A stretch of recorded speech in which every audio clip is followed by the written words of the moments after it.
ગોંડલ પોલીસે હત્યાના આરોપીની ધરપકડ કરી। મોટા મહિકા ગામે યુવકની હત્યા થઈ હતી, જેનો આરોપી પોતાની પત્નીને મળવા આવતો હોવાની બાતમી મળતા પોલીસે તેને ગોંડલ ચોકડી પાસેથી દબોચી લીધો। આરોપીએ પોતાના જ પાડોશમાં રહેતા યુવકની ગળે ટૂંપો આપીને હત્યા કરી હતી। અયોધ્યામાં કેટરિંગનું કામ અપાવી દેવાની લાલચ આપ્યા બાદ ઉઘરાણી થતા હત્યા કરી હતી।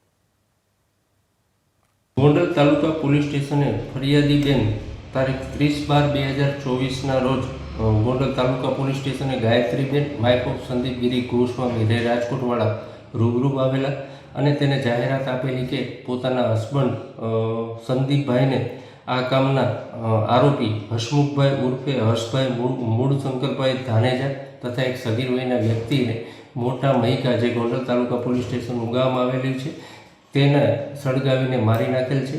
જે અનુસંધાને તાત્કાલિક ગોંડલ તાલુકા પોલીસ સ્ટેશને નવા કાયદાની કલમ મુજબ FIR રજીસ્ટર કરવામાં આવેલી અને આ કામના જે સગીર વયના આરોપી હતા એને જુવેનાઇલ જસ્ટિસ એક્ટની કલમો મુજબ જરૂરી કાર્યવાહી કરવામાં આવેલી છે।